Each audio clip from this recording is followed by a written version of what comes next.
My brothers and sisters, gather close, let me tell you a story. In the bustling city of Benin, there lived a young man named F. F was not born into wealth. In fact, when his father died, all he inherited was a small mud house with a leaking roof, and a family of 5 younger siblings who depended on him like chicks depend on the mother hen. F had big dreams.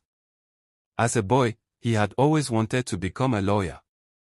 He admired those who wore fine suits, carried big books under their arms, and spoke heavy grammar in court. But life, as you know, does not always serve us what we dream of. Poverty kept him away from university. By the time he finished secondary school, there was no money for further education. He tried his hands at menial jobs, bricklaying, carrying loads in the market, and even hawking sachet water in the scorching sun. But nothing seemed to bring in enough money to feed his siblings or send them to school.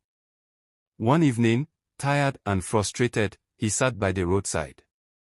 He saw men zooming past with passengers on their motorcycles, Okada riders.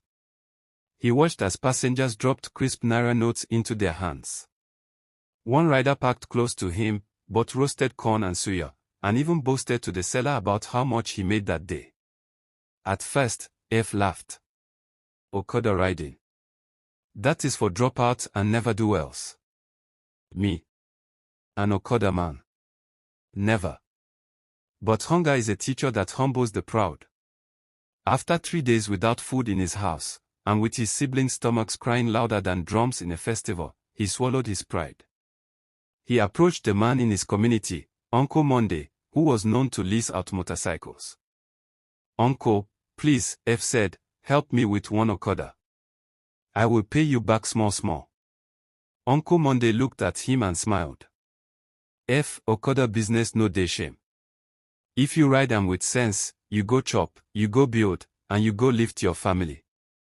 That was how F's journey began. The first week was hard. His body ached from long hours of riding. Rain beat him. Sun roasted him. He was insulted by impatient passengers, chased by last-mile officials, and nearly hit by reckless drivers. At night, he would come home with barely 2,000 Nigerian nairas after settling fuel and daily payment for the bike. But he persisted. He woke up early before the cock crowed and rode till midnight.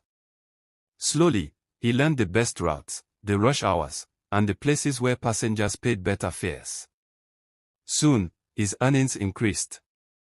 From 2,000 Nigerian nairas, he began to save 5,000 Nigerian nairas daily. In 3 months, he paid off the balance for the hired Okada and became the owner of his first motorcycle. Now, let me tell you the secret F discovered. He realized that Okada riding, if done with discipline, is not just about survival, it can be a ladder to wealth. F treated his Okada like a company. He kept records of daily earnings, expenses, and savings. While other riders spent their money on gambling, alcohol, and women, he disciplined himself. Every Sunday, he would deposit his savings into a small cooperative account. In 1 year, he bought a second motorcycle, which he gave to a trusted friend to ride for him on the deliver. By the second year, he had 3 motorcycles. By the third year, he had 6. People began to call him F Motors. What started as a single Okada became a fleet. With his steady income, F fixed his father's old house. He put his siblings through school. His younger brother became a nurse, his sister a teacher, and another gained admission into the university. But he did not stop there. F thought like a true businessman. He diversified. With the profits from his Okada business, he bought a small plot of land on the outskirts of the city. He built 2 small shops, rented them out, and the rent became another stream of income. By his 5th year, F no longer rode Okada himself. Instead, he managed his riders like staff in a company. He set rules, encouraged them to save, and even started a small association where they contributed money to support each other in times of need. One day, his old friends from secondary school saw him driving a second-hand Toyota Corolla, well-dressed, confident, and smiling. They were shocked. F. How? We thought you became just an Okada rider. He laughed and replied, yes, I became an Okada rider. But I refuse to remain just an Okada rider. I turned it into my stepping stone. Now, brothers and sisters, the story of F teaches us something powerful. Wealth is not always hidden in offices with air conditioners or in jobs with fine titles. Sometimes, it hides in places society looks down upon. Okada riding may look small, but with discipline, savings, and vision, it can open the doors to greatness. F could have despised the work and stayed poor, but he humbled himself, embraced the business, and transformed it into wealth. Years later, F stood at the opening ceremony of his new transport company. He had moved from motorcycles to tricycles, from tricycles to minibuses. Journalists asked him what inspired his success.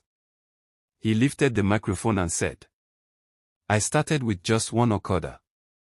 Many laughed at me. But I discovered that the real wealth of Okada is not just in the daily fares, it is in the discipline it teaches, the opportunities it opens, and the foundation it gives for bigger things. If you don't despise small beginnings, you can turn them into empires. The crowd clapped, and his siblings, now professionals, shed tears of pride. F had become proof that no work is useless, no hustle is too small, and no beginning is too humble to hide wealth within it. Do not despise humble beginnings. Discipline and savings turn small earnings into wealth. Real wealth is not in what you start with, but how you grow it. Every hustle, even Okada riding, has hidden gold if managed well. And so, my brothers and sisters, remember this: the road to greatness may sometimes begin with the hum of a motorcycle engine, carrying passengers through dusty streets. But with vision, it can end with you owning companies, houses, and respect in society. Thank you all for watching. Please kindly subscribe to our channel, like our stories and comment below.